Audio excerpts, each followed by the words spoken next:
Were they sent here? Was it an assignment? Who was Mohammed Atta anyway? Islamic fundamentalist, terrorist ringleader, the Pied Piper of terrorist pilots? How about Arab spy or double agent? The Pelican Alley is owned and run by Renee Adorna and her husband Tom. When reporters showed up the day after September 11th, she immediately knew why they were there. Right after the incident happened, we had newspapers come down, and somebody said, oh, there's a reporter out there. And right away, I knew what it was about because I remembered the table.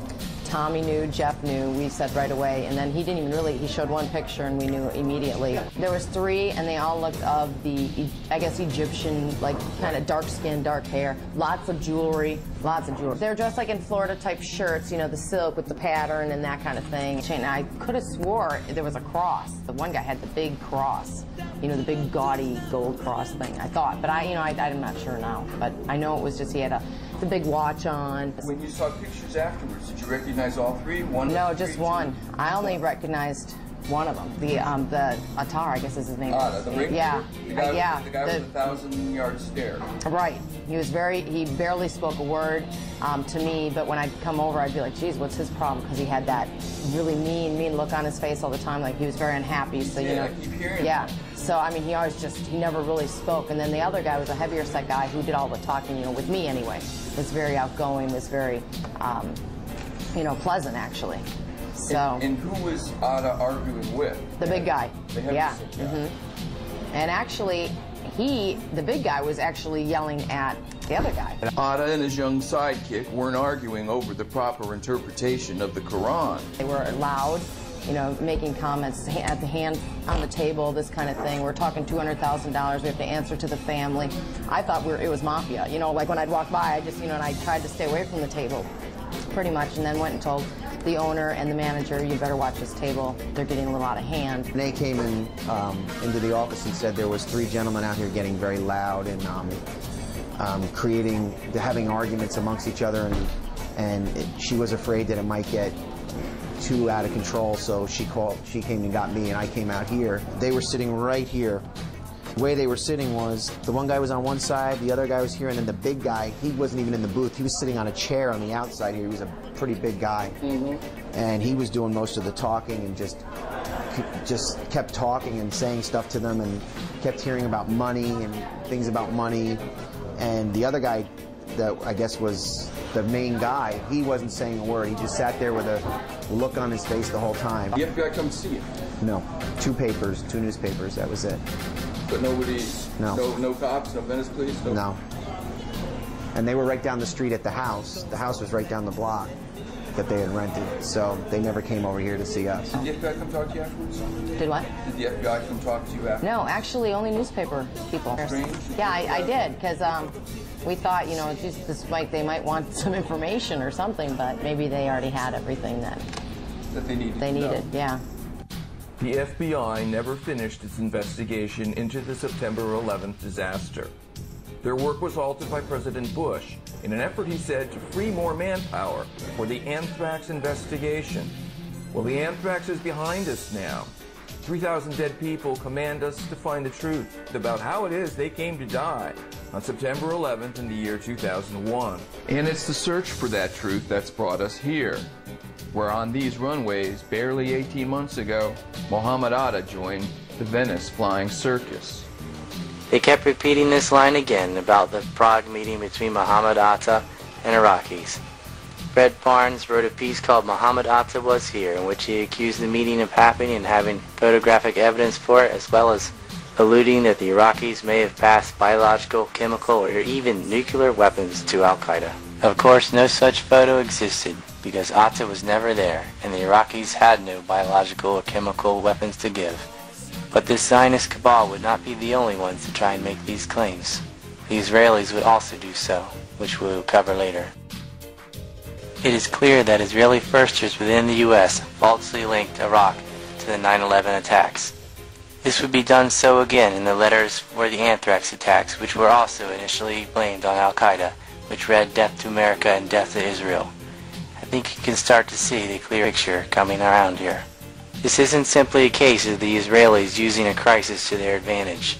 Israeli Mossad agents were living next door to Mohammed Atta. They knew very well what was about to happen.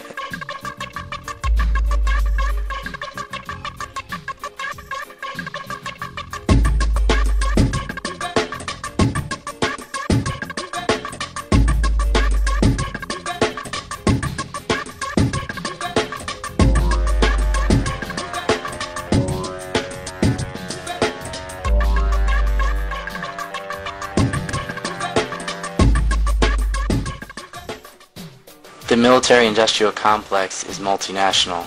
Regional privateer cells comprise an international ring of rent-a-terrorists for the continuity of government, and this is where the missing money is.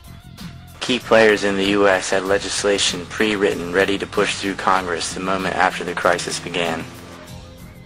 As soon as Puppet Bush was appointed into office, his handlers and he went to work implementing their long pushed-for plans for Iraq.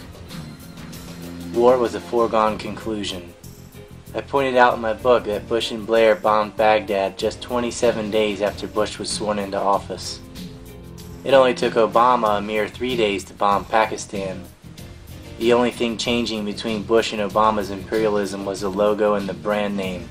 For many Americans, political tribalism enjoys the same level of excuse-making and delusional loyalty as a religious cult.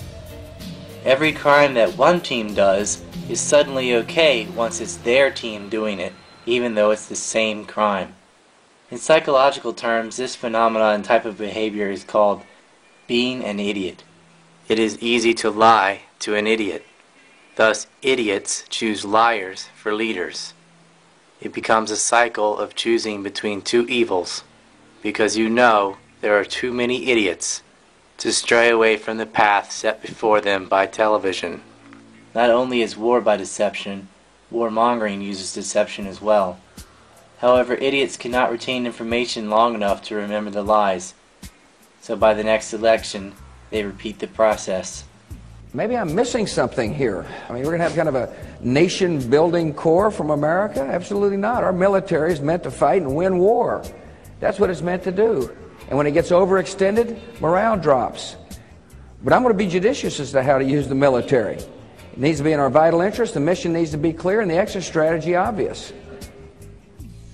I will promise you this, that if we have not gotten our troops out by the time I am president, it is the first thing I will do. I will get our troops home. We will bring an end to this war. You can take that to the bank. The only thing that went to the bank was trillions of our dollars. Idiots are confused when their candidate does the same things as the last guy. When confronted with the obvious, they will quickly get frustrated and angry, and will make excuses, no matter how retarded, to defend their brand, because admitting they were wrong would also be admitting that they were an idiot, and idiots rarely can acknowledge that they are an idiot. Wars of choice don't come out of the blue. The public must be primed with propaganda.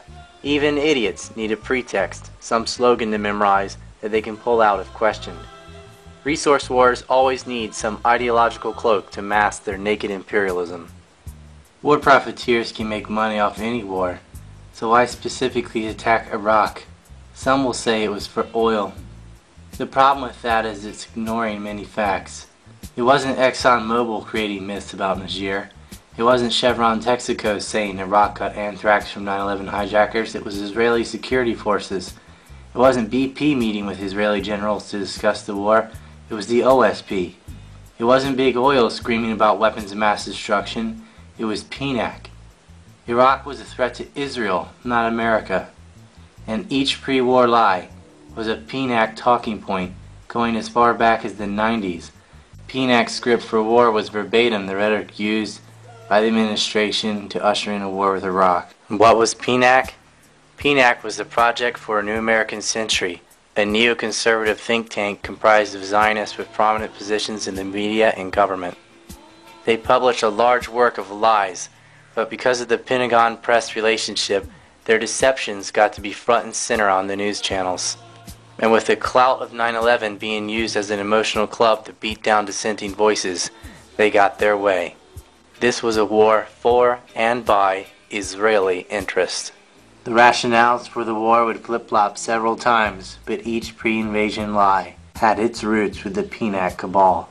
These very same people, working for an Israeli group, IASPS, authored a paper called The Israeli Clean Break, written by Richard Pearl, which claimed that the road to Damascus ran through Baghdad. They also wrote in 2000, prior to 9/11, a report called The Afghan Vortex, which called for war in Afghanistan. This was all prior to 9/11 and before the hunting bin Laden rationale. Of course we're after Saddam Hussein, bin Laden. He's isolated. And, again, I don't know where he is. I repeat what I said. I truly am not that concerned about him. Glimpse into the private lives of cold-blooded killers left us wanting to know much more. The obvious question, of course, is what kind of fanatic Islamic fundamentalists wear silk shirts and heavy gold watches? More importantly, who or what is the family? The FBI had managed to pop in at Ada and Marwan's rented home in Venice, a block from the Pelican Alley. It's owned by this man, Steve Kona, a Venice fireman. What they did was they come to the rental house itself. I guess the FBI showed up there about a day or two afterwards. I just maintained the grass over there in the summer, and they actually dealt with the rental agency for the, for the rent each month. Right. But yeah, I would see him occasionally when I was over there mowing. Mohammed Ada apparently disdained contact with almost everyone. Actually, he kept kind of secluded. His cousin, which I can't think of how. Guy. Yeah, I talked to him a couple times when I was over there mowing. He was friendly. Everyone but says that. Yeah, and he was. Mohammed Atta, no, I never spoke with him. 6 months he was there. The terrorist landlord is clear about the time period during which they rented the home. The same July through December time period of the year before the attack. They rented just for that 6 months, where the same amount of time that they were here for the pilot's training. And then they left. I didn't, of course, I didn't have any dealings with them, so I didn't know where they went after that. But that, my understanding, I thought they were going back to their country. I thought they were here just for the training, and then they were leaving. We've just heard eyewitnesses that they were in this Venice restaurant just a month or so before September 11th. The timeline doesn't match, because when the FBI explains where the terrorists were in this country during the last 9 months of their conspiracy, the word Venice does not pass their lips. Was there something in Venice we weren't supposed to find? Brenda Cover works in the deli of this supermarket a mile from the airport. She says the terrorist pilots were in Venice just 1 week before the attack. September 11th, I was on the phone with my mother-in-law the same time the buildings got hit. They showed pictures of 3 different guys. Alta was one of them on TV. And immediately I recognized the faces. And I told my husband then, oh my God, those are the 3 guys. They were just in the store a week ago. The week before that, they were in the store. They got subs. Who were they meeting? Why were they here? The official story is that Mohammed Ada's terrorist cadre's appearance in Venice was nothing more than mere happenstance. Is that true? Again, we heard mention of Ada's dark presence. I didn't like the way they stared at you. I mean, it would have been different if they would have talked to you like you were a normal person and just, hi, how are you today? But he just stood back and just glared at you with his dark eyes like you were the bad person. Like he wanted to do you harm or something. And it just really gave you a frightening, eerie feeling. Like I wouldn't want to be caught in the parking lot at night with him. We asked Brenda when she first noticed the flood of Arab pilots coming through Venice. About a year ago. About a year ago.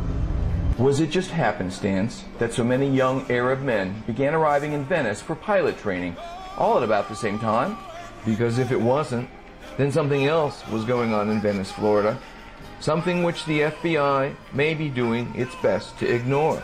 Venice is worlds away from Miami Vice. Ada and his Arab cadre seem to fit right in on Florida's East Coast, the center of Casablanca-type intrigue, with trendy eateries packed with tall European models. It's a rapid sort of place where even Osama bin Laden could find an aircraft broker who would sell him a U.S. jet trainer. This is the Fort Lauderdale Executive Airport, famous as a safe harbor for pirates of the air. This company, for example, used to work out of the infamous Mena, Arkansas airport, known as a haven for aviation intrigue during the 1980s. Just blocks from this airport, Mohammed Ada rented a car for what would be the last month of his life. Incredibly, he used it to return to Venice.